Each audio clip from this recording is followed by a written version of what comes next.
Ce week-end, l'ONG Right to Play a organisé une conférence nationale de la jeunesse à Cap Skirring, offrant ainsi une opportunité précieuse pour aborder l'autonomisation des filles grâce au sport.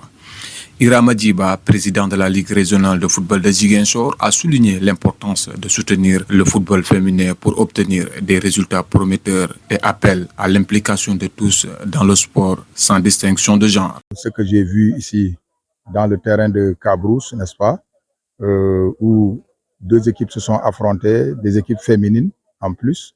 Je crois qu'on ne peut avoir mieux que ça parce que j'ai vu quand même, même si elles sont en phase d'apprentissage, mais déjà le fait que ces actrices qui étaient dans le terrain puissent faire certains tirs cadrés, c'est marquant et que donc je pense que ce qui reste maintenant, c'est peut-être davantage accentuer la sensibilisation pour que vivement le sport, particulièrement le football, ne soit pas, n'est-ce pas, si vous voulez, l'apanage des hommes seulement, mais que ce soit vraiment au pays. Le football féminin n'est pas trop promu et que donc je pense qu'avec Right to Play aujourd'hui, pour ce qui concerne la région de Ziguinchor, je crois qu'il y a eu beaucoup d'actes posés par rapport au football féminin. Donc pour dire qu'il faut que davantage nous tous nous y mettons pour vraiment effectivement demander, amener nos enfants, nos fils, nos filles et nos femmes à pratiquer le sport parce que le sport, c'est, comme j'ai dit, ça doit être l'affaire de tous. On ne peut pas dire que le football, le sport en général, c'est pour les hommes seulement. Non, c'est pour tout le monde et que je pense que, comme on l'a bien remarqué, hein, le coach de la Ligue féminine sénégalaise Evelyne Diatta s'est réjoui de l'arrivée de Right to Play en Casamance pour soutenir le sport féminin et mis en avant le potentiel des filles de la région dans la lutte de la culture martiale. C'est un grand plaisir de voir Right to Play venir en aide au sport féminin en Casamance parce que c'est un sport qui est laissé en rade. Pour quelle cause? Les causes, je pense que la majorité des causes, tout le monde le sait. Et vu aujourd'hui avec la mondialisation du sport, on doit évoluer en même temps que les autres pays. Donc, Right to Play est venu au bon moment pour porter un secours à ce sport féminin. Ça fait juste 1 ou 2 mois, j'étais là à Bokot Djembéré pour une organisation de Right to Play avec les filles. Et j'ai beaucoup aimé parce que c'est grâce à cette organisation qu'on a eu à faire ce jour-là que j'ai pu prendre des filles pour le drapeau du chef de l'État. Et ça m'a servi aussi de sélection pour peut-être 2026.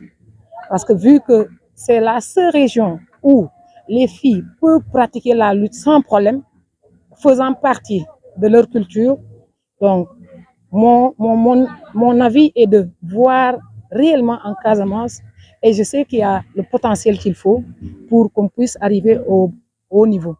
Le directeur pays Right to Play, Michel Diatta, exprime sa satisfaction à l'égard de cette conférence et souligne l'objectif de l'ONG de renforcer les compétences des jeunes grâce au sport pour le développement. Vous me voyez en tant que directeur comblé parce que l'objectif est atteint.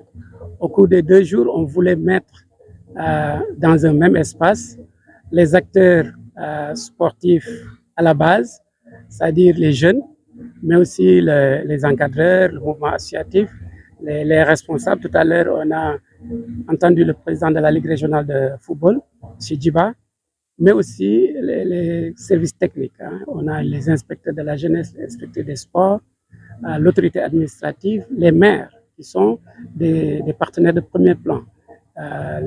Tout un écosystème d'acteurs à la base, les Badjanogor, les relais communautaires, les CCA, les CEDEPS.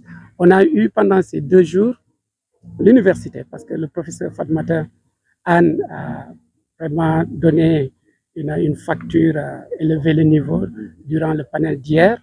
Donc on a eu durant ces 2 jours en fait une symbiose entre acteurs du mouvement sportif, mais aussi entre décideurs pour discuter de l'autodétermination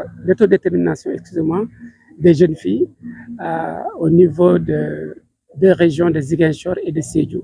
Le prétexte, c'est le projet de Right to Play, RECAFJE, renforcement des capacités des jeunes filles à travers le sport. Vous savez, l'ONG Right to Play est l'ONG majeure ou leader dans le monde dans la thématique sport et développement. Donc, autour de ce projet financé par Affaires mondiales Canada, on travaille avec les trois disciplines que sont le basket, le football et la lutte. Donc, avec le prétexte que devient le sport, on veut impulser le développement à la base. Parce qu'en tant qu'ONG, nous sommes une structure d'appui au développement. On appuie l'État dans sa stratégie, dans son plan stratégique. Et au niveau régional, on travaille avec l'ensemble des acteurs.